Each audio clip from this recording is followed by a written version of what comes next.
Hi guys, this is Neil Hill. I'm here with Team Gorilla Wear here in Amsterdam at Sport and Fitness. William Bonac's local gym that he uses throughout most of his preps from past and present.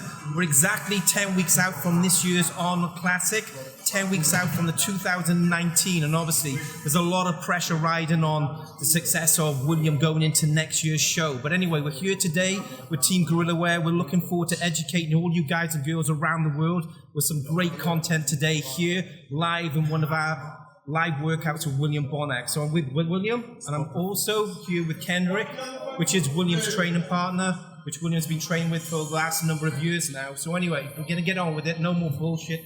Let's get some training done. Let's go. Perfect. Okay. I'm unstoppable. Do the impossible. I'm irresponsible. Yet I'm phenomenal. I got an arsenal. I'm dropping bombs, you know.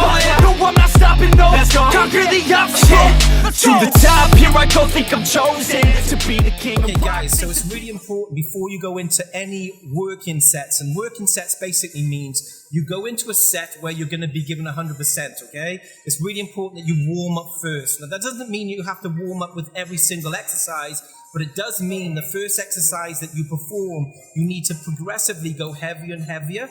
And you're not just getting synovial fluid and blood around the body, you're also trying to neurologically connect with the muscle group that you're training. A lot of people enter the gym and they'll follow a program that they may have educate themselves through the internet or from a magazine, but it's really important that you actually get educated on exercise execution and understand what environments take place when you're training. So at the moment, Kendrick is just warmed up at the moment, and as I said, this is about getting some blood activation, some synovial fluid, neurologically getting your pathways firing, and then starting getting your body primed, ready to go into your working sets. So the first exercise we're going to be performing is obviously seated, like a seated hammer row. Now there's definitely multiple hand positions that you can use, okay? So at the moment you'll see that Kendrick is wrapping at the moment. He's quite wide with his position of his hands. As he's pulling, his elbows will be coming outwards. That's going to put more stress towards the scapula and down towards the midsection of your back. However, if you go with a close grip, which is obviously upright, keeping your elbows in tighter, you'll find there's going to be more emphasis towards the middle section of your back, building more thickness. Now, there's a lot of misconceptions where people think that wide grip as opposed to narrow grip are going to make vast differences. That is not necessarily the case at all, guys. It's more about exercise execution, which means you're engaging with that muscle group fully, neurologically, where you're getting those pathways firing to connect with those muscle fibers, which are going to get activated during that working set.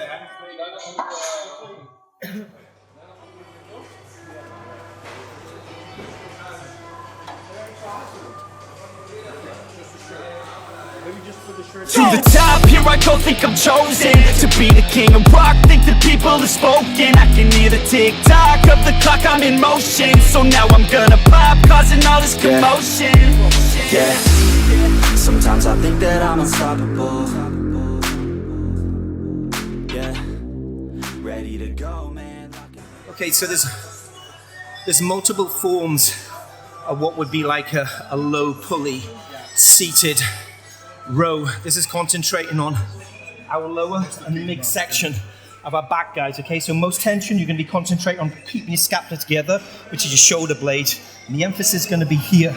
Depending on the height of your backside, where you're sitting, whether you're high or low, will depend whether that stress goes higher or whether it goes lower. But ultimately, this is a really great mass building exercise, guys. And as I said, it's really important that when you perform these exercises, you're contracting and squeezing and engaging and not just moving the weight. Yeah, ready to go, man, lock and load. That's right, I swear to God that I could drop you, bro. Yeah, I got a shot. I'm busting my ass there, guys. Just remember, when you go into every working set, you need to put yourself in an environment, challenge yourself, and stay out of your comfort zone. You're not going to create those changes by staying in your comfort zone. You will always need to challenge yourself. That's why progressive overload is such a great way and method of training. But progressive overload isn't just about the amount of intensity or reps or the amount of sets you do in a workout. It's about how you engage yourself mentally and physically I'm not just one of all the above.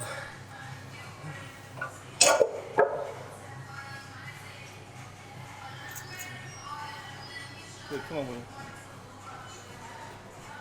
Strong, strong now, come on.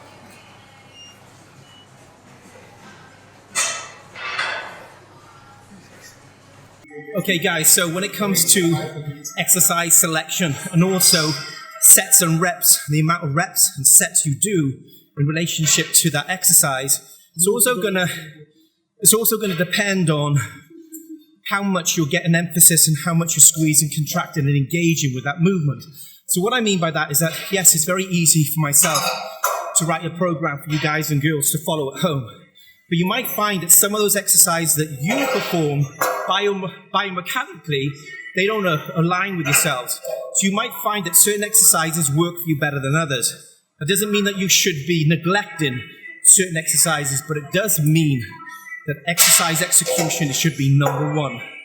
As far as the reps are concerned, that's going to depend on what type of muscle fiber and what type of hypertrophy you're going to be concentrating on. So what I mean by that is that there seems to be a lot of people talking at the moment about progressive overload and hypertrophy, but there's two different types of hypertrophy.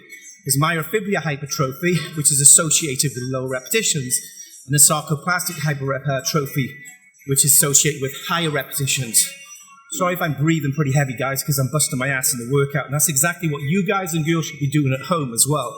When you walk into a gym environment, it's a place to create and force change, and that's not going to take place unless you're challenging yourself with your working sets and your reps. So when it comes to muscle fiber activation, whether it's fast, medium, and slow twitch muscle fibers, that again is going to depend on the rep range. So we don't just focus on one particular rep range all the time. Yes, when we're in the gym, today's workout rep range are anywhere between 8 and 12 repetitions.